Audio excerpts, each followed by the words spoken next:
asalaamu calaykum waraxmatullaahi wabarakaatu. wacan oo wanaagsan daawadayaal meel kasta oo aada daafaa caalamka naga daawanaysaan kusoo dhawaada mar kale iyo barnaamijkii waxtarka wariyaha oo aan alaaba ku qaadaa dhigno qodobo muhiim oo ah waxtarka uu wariyuhu leeyahay bulshada soomaaliyeed annaga oo markaasi ku weydiina su-aalo macquula wariyaasha soomaaliyeed meel kasta oo ay daafaa caalamka ka joogaan. barnaamijka waxtarka wariyaha oo aanu marar badan isku daynay haddii ay baraali ka noqdo wariyaasha qaarkood uu noo suroobi waaya ayaa maanta waxaan ku eegi doonaa haddii ay baraali ka noqdo cabdiqaadir dulyar oo isagu markaasi ku sugan magaalada muqdisho ee caasimada soomaaliya aanu soo qabanayno barnaamijka ku casuumayno maanta diyaar noogu ah haddii ay baraali ka noqdo. cabdiqaadir soo qabso barnaamijka oo kugu casuumay soo qabso.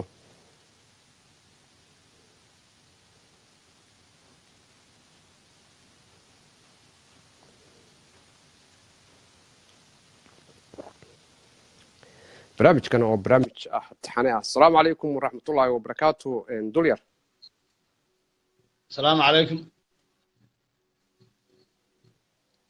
waydeedaa soomaali may maqashaa duli si fiican ma kugu sheegaa kusoo dhow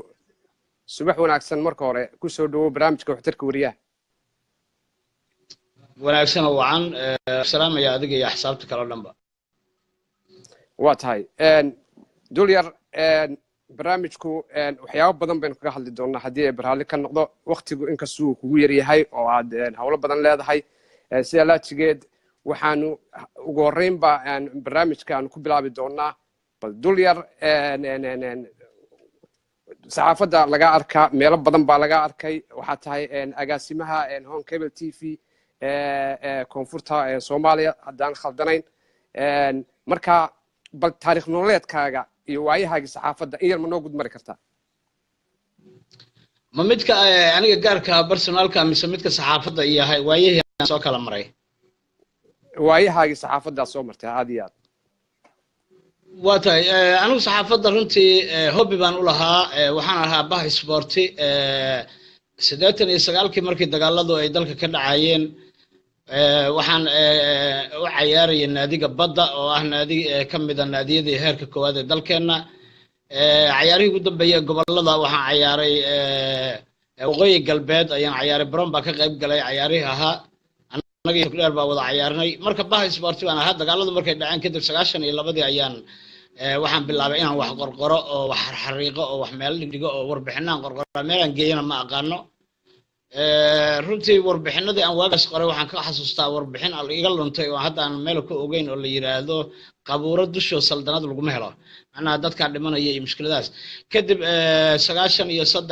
iyo 4 ayaan wargeysadii muqdisho wax ku qorqoray adigu 95 ayaan waxaan ku biiray idaacadda cakaaro ismaan caato allah u naxariistee oo ururka USS ana ahaa idaacaddaas ayaan waxaan ka shaqaynayay muddo 4 sano ku dhowaad ah kadib waxaan ka mid ahaa dadkii ugu horreeyay tababarada BBC-da qaatay 3 bilood ayaanu kala duwan ayaan waxaan ku qaatay magaalada Hargeysa 2001 ayaan haddana waxaan la shaqeeyay wargeyska Jamhuuriya oo ka soo baxa magaalada Hargeysa wakiilta ku noqday iyo Radio Golis oo ah radio toddobaadlaha oo jaaliyadda Canada ay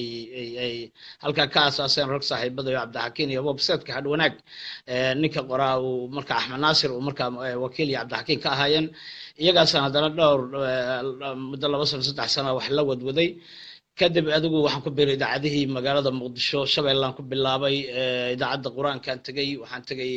idaacadda Soomaali weyn dadkii aasaasan ka mid ahaa idaacadda Simba dadkii aasaasan ka mid ahaa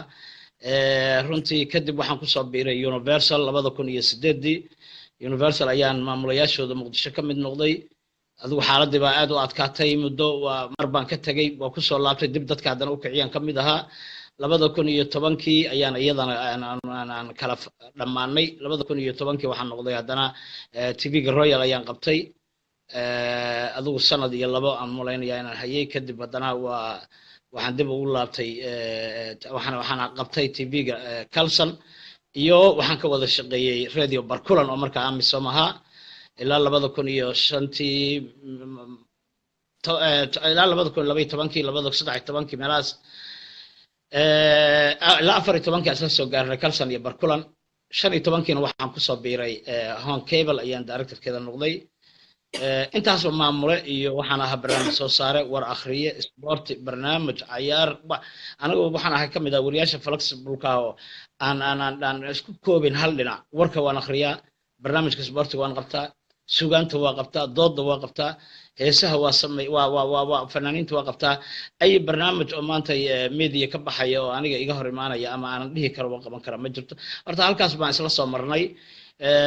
waxaanan ahay dhinaca kaleeto nin aad wax u qorqoro oo warbixino aad u tiro badan dabcan aan u malaynaya inaad ku aragteen meelaha inaan qorqoray iyada qudheeda mushkilado badan qaarkood waan kala kulmay waxyaabaha aan kala kulmay ugu waaweyn waxaa ka mid ah warbixino aan qorqoraa dhowr qof ama ehelada ama qaraabada ama saaxiibada ama dadka uun u dareemayo markaa inay aniga ii damqanayaan ayaa intaa contacta ila soo samaynayo laleeyahay war maa gaabsatid war maa joogtid war maa dadkan ka leexatid war maa iska daysid war hadda wixii waa arkaynaa wixii waa socdaan wixii waa la qaldayaa waxbaa la saxayaa annagu waa taagannahay kama aamusi karno markii dambe waxaan qoray warbixin la yidhaha markhaatiga aamusan silent witness يعني inaanu noqono dad iska aamusan oo markaa indhaha ka daawanaya haddii bal indhuhu wax kaydinayaan oo haddana aan la ogeyn ajashayadu meesha ay gaari doonto haddaan dhiraano xataa haddeertaan 2020kan wax qori doonaa inta xaalku bal hadago ma gaaraynaa yaa og wixii waa la dhimanaynaa imise abwaan maskax iyo marti la dhimatay marka inuu qofku wax qoro ku dhiirado wax diyaariyo waa waxyaabaha ugu wanaagsan runtii waana runtii waxyaabaha aniga hadda waxaan rabaa inaan buug ka sameeyo sanadkan haddii alla idmo inaan buug complete ka diyaariyo sababtoo ah way tiro bateen aad ay u bateen maalin dhaweeto maraan isku aruuriyey waxay gaareen 268 page bay gaareen yacni waa dareemi kartaa marka sawirro lagu daro details lagu daro warbixin walba xaaladeeda lagu daro waxyaabaha marka kuwa hadda qabya iga ahaa jiro ay ka mid tahay la haystayaasha is haysta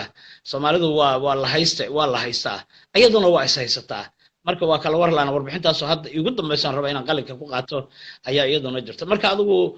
inahaas iyo ina kaleeto iyo ayaan soo maray waxaan ka mid ah raggii warbaahinta Muqdisho sida aadka u soo kiciyay waryaal badan oo runtii aan soo gacan qabtaa maanta qaarkood ama meelo waaweyn ka shaqeeya ama qaarkood maamulayaal ah ama qaarkood hadda taariikh badan oo mucjiso lehna waan ka soo marnay marka bal aan kugu soo celiyo inta aan kugu koobo waa tahay aad iyo aad baan kaaga mahad celinaynaa taariikh nololeedkaaga dul yar waxa tahay agaasimaha hon cable tv waan u maynayaa gaar ahaan koonfurta Soomaaliya marka hore bariga iyo bartamaha wax la yiraahdo ku bilaaban waa garan way bariga iyo bartamaha meel laga keenay nin saaxiibkay Ibrahim Jeke la yiraahdo saxaafadda u bilaabay universal ay bariga iyo bartamaha meel ka keenay ma qaan laakiin hadda Soomaaliya hayaa dhammaan Soomaaliya oo dhan agaasimeeda tahay okay waa tahay waxa jira dhibaatooyin badan oo la soo gudboonaada wariyaasha gaar ahaan dhimaha caqabadaha ay ka mid tahay sharuurka ama laaluushka saameyn intee leeg baad u malaynaysaa inay ku yeelanayso wariyaha arrimahaas dhex gala Soomaalidu waxay tiraahdaa doorada xaarka waa cuntaa waana aftirtirasha is dheertahay Soomaaliya waxaan u malaynayaa xafiis ku yaala oo ama dawladeed ama shacab ama private ama company hatta bal u fiirso kuwa korontada u fiirso kuwa taleefanada u fiirso kuwa waxa u fiirsta caanaha iibiya kuwa qoryaha gada duka meel aan laaluush laga qaadan ma jirto meel walba waxa lagu leeyahay fududayna loo bixiyay qaarkood waxay u bixiyeen laajo qaarkood waxbay u bixiyeen waxba magacyo loo kala bixiyay magaca saxaafadda loo bixiyana waa sharuur anu ma aqaan meel laga keenay sharuurka absolutely marka dhinac la fiiriyo media ahaan waa mamnuuc oo waa isku sheegnaa inay mamnuuc tahay agaasimo kasta wuxuu yiraahdaa waa mamnuuc annaga warbaahinteedu ma ogola wariyahan ku aragna waa lahaynaa haddana isaga u dira been yaal sheegin haddana isaga wuxuu yiraahdaa warkan maxaa ka wadaa warkan maxaa ka socda waxa keenayana duruufo ayaa sababaya duruufahaasi waxa kow ka ah dhaqaale xumada wadanka ka jirta media oo media madax bannaan midaal ahaan media anigu hadda baray badan hayaa nina iska leh maal gashaday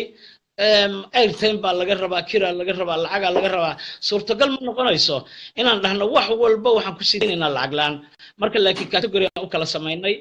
يعني أنا ورك أرمها بالشدة هذا ورك أو أرضية وحبر شدة وحرة إيش هذا اللي يمغله أنا قلت دايركتر كجود هون كيبل تي في سوماليا أنا ورك وحبر شدة قيمه هذا آذان ودني أو وحن رمجتك كهالله دمريه qofka xanuunsanaya qofka dhibaataysan qofka raba inuu yacni la dulmiyo wax lacaga kama qaadno qof kasta oo hadda xanuunsan ama tii alla dhibaata u haysato oo raba inaan bulshada gaarsiino biduuni shuruud xafiiskayga ugu yimaado waa u samaynaya wax lacagana kama rabo laakiin nimanka qooqay ee siyaasiyiinta ah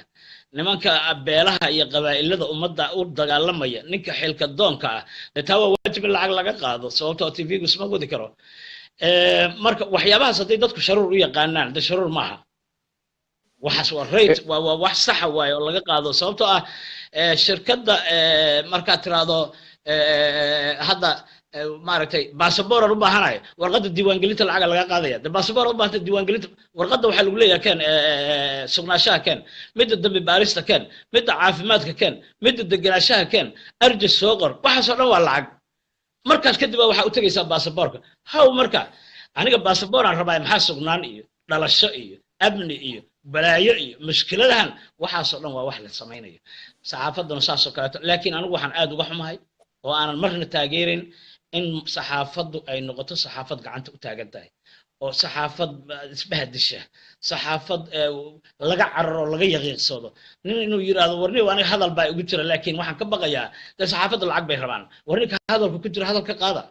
warninka waxtarka wax weydiiya war dadka wareysiyada iyo bulshada u fura laakiin halka siyaasiga danta leh ninka ololaha ku jira ninka raba inuu kursi tago odayga raba inuu kursi u qaylo dhaamiyo odabeeleedka suldaan raadinaya kuwa lacag laga qaado ha waliba ha lagu adkeeyo marka anigu mar walba ma taageerayo in saxaafaddu noqoto gacan taagan oo de sharcina maaha nidaamna maaha laakiin haddana waa in la isdhaamaan jeclahay oo in la is asturo waan ku dardaarmaa warbalbahasha hal asturo mara hoosteed ku qaata xataa hoteeladeed mararka qaar waxaa ugu tegaysaa saxaafadii international jaraad qabtay haddana u dhooman receptionka dadku dhan way wada arkayaan oo maxay rabaan receptionka in lagala hadlo la yiraahdo lacagsi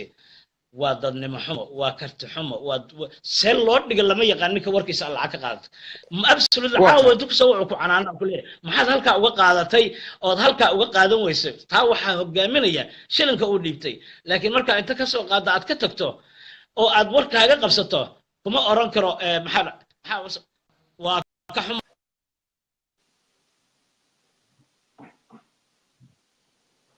telefonka dabka iga dhacay waa iisoo waa ka xumahay waad ku jirtaa dul yar waa ku jirtaa dul waa ku maqlayaa dul yar waa ku maqlayaa ma maqlaysaa aniga si fiican ma maqlaysaa ha waa ku maqlayaa si fiican baan ku maqlayaa muuqaalkaaga ma hayo laakiin codkaaga baan hayaa wallahi aad baan uga xumahay telefonkii baa dabkii iga sii dhacayaa oo mushkil weliba charger baan dabada kaga hayaa waxaan jeclaan lahaa qayb labaad continuous in ay iga dhigto waa soo koobi doonaa haddii ay barnaamij ka noqdo marka aad doonaysaan warar ama barnaamijyo aad ka raadiysaan dadka madaxda ah ee maamulka ee xukunka dalka haya qaab noocaa bay idinla dhaqmaan aad iyo aad waa nagu adkeeyaan hadda waxaa jira waraysi aan 3 sano ka hor u diray waraysigiisa jawaari oo ah gudoomiyaha baarlamaanka ilaa hadda waa jawaab kama hayo wax badan kama helin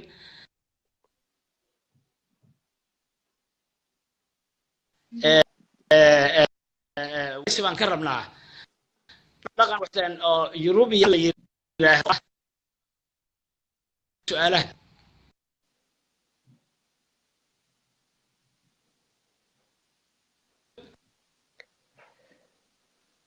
uu ka gogo'ayaa codka gogo'aya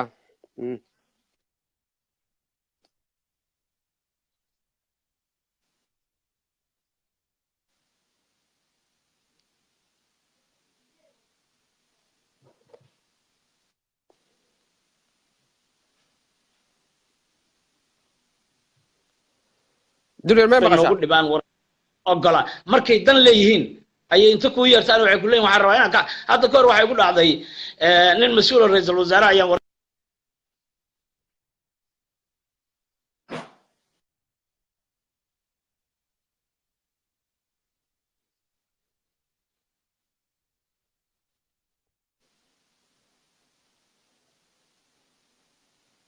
ilaashaday runtii baan uga xumahay waxa war badan baa jira laakiin wax ka gogo halkii waa ka cudur daaranaya waxaan jeclaan lahaa qaybta labaad la iga dhigo waa tahay waa kaaga dhigi doonaa agaasim su'aalahan ku weydiinaya ugu dambe macnaha agaasimaa tahay qaab noocee ayaad ku xulataan wariyaasha Soomaaliyeed marka aad shaqaale siinaysaan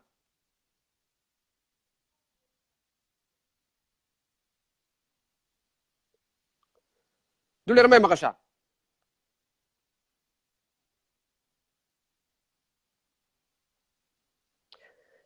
wartahay qaybta labaad ayaan uga dhig dulmar may maqashaa dulyar agaasimaha agaasimaa tahay wariyaal badan baa kusoo shaqo taga wariyaal badan baa shaqo soo doonta qaab noocee ayaad u shaqaalaysan wariyaasha Soomaaliyeed markay shaqadii soo raadsadaan wallahi hadda nin walba xafiiskayga kulay ninka qofka aqoon baan ku qaadanaa waxaa jira xeer nidaam aan u sameynay oo sharciya oo qofka shaqada lagu siiyo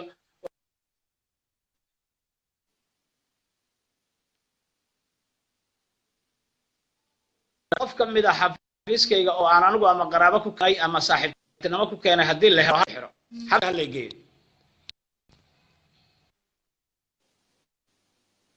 halo may maqashaa dulyar dulyar warbaahinta Soomaalida aad waxaa loogu eedeeyaa marka agaasimayaasha iyo nimanka mas'uuliyiinta ah waxaa aad loogu eedeeyaa markay doonayaan inay xushaan wariyaasha qabiil iyo waxyaabo noocaas inay ku xushaan ayaan xirfad ku xulan waxaad leedahay adigu wax xirfad ayaan ku xulanaa anagu haddii laygu helo hal lay xiraan bayraba kalsoonidaasaan qabaa waa tahay marka wariyaha xirfadiisa ayaad ku qaadataan soo saama xirfadiisaan ku qaadanaa aqoontiisaan ku qaadanaa qaaran barbaarinana de way jiraan oo de qofku moogtahay ma wada dhamma qaar baan tababarnaa kuwa aan tababarnaa ka wanaagsanaaday kuwa aan xirfad ku qaadanay marka runtii qof walba anigu waxaan ku fiiriyaa ama ka eegaa barbaarinta ka sokow tababarada ka sokow aanu siino inaanu dadka quality ku qaadano oo qofka inuu soo shaqeeyay waarna taaba ay qanis ku dhalawas waa tahay ma maqlaysaa dulyar oo ka googo'aya u manaya khadku dulyar khadku ka go'aya barnaamijka mid labaad baan uga dhigi doonaa haddii ay baraale ka noqdo waad ku mahadsantihiin daawashada aad daawateen barnaamijkan taxanaha waxtarka wariyaha aan ugu talagalnay dhammaan wariyaasha Soomaaliyeed meel kasta sidii markaasi ay ugu soo gudbin lahaayeen codbixintooda sidoo kale ay uga qayb qaadan lahaayeen horumarka dalka wariyaha wanaagsan ee lagu daydo la doonayo in qayb lixaad uu ka qaato dib u dhiska deegaanka uu joogo tuulada uu joogo gobolka uu joogo si markaasi loogu daydo wariyaha wanaagsan barnaamijka muhiimadiisu waxa weeye sidee wariyuhu u noqon karaa wariye markaasi ka madax bannaan arrimaha qabyaaladda arrimaha siyaasadda isla markaana ah wariye si wacan ugu shaqeeya bulshada Soomaaliyeed dhammaan wariyaashii nagala qayb qaatay iyo inta daawanaysa iyo inta nagala qayb qaadan doonto dhan waxaan leenahay waad ku mahadsantihiin daawashada iyo sida aad markaasi u daawateen barnaamijkan taxanaha ay waxtarka wariyaha aniga iyo dulyar oo ku sugan magaalada Muqdisho waxaan taga tagnaa labadooduba السلام عليكم ورحمة الله وبركاته هدي برالي كان نقضه وريال بدن أيان سوقلين دونا برامج وحترك وريها أو قيب لحال لك قادم دونا برامج كان وحترك وريها أو إيش كريه أي ورياش الصومالية ملك سيدافع عالم كتشوغان كدي بنكران عود كودا يواي هودا يولي برامج كان ما برامج نيوز هو برامج تاريخية السمر كان برامج دوكيمنتي أو قاره ورياش الصومالية كاسو ورياشو أي أنقن دون تبريتو aayahooda iyo waliba mustaqbalkooda dambe barnaamijkan waa barnaamij documentary ah oo aan ku urureyno afkaarta wariyaasha Soomaaliyeed ay ka qabaan arrimaha markaasi bulshada Soomaaliyeed sidii ay uga qayb qaadan lahaayeen horumarka dalka sidoo kale barnaamijkan waxa uu wacyigelin ku sameynayaa wariyaasha aan aqoonta u lahayn in ay wax iska qoraan wax iska akhriyaan sidii loogu wacyigelin lahaa inay bartaan qaabka ama nidaamka wanaagsan ee suxufiyiinta uu ku shaqeeyo suxufiga dhabtahay wariye markasta noqo mid iska dhexarka barnaamijka waxtarka wariyaha oo aan ugu talagalnay in aanu adiga kugu casuuno meel kasta oo aad ku sugan tahay waad ku mahadsantihiin daawashada iyo waqtiga qaaliga aad noo hurteen waa Cabdisamed oo idin leh Soomaali journalist oo idin leh nabad geliyo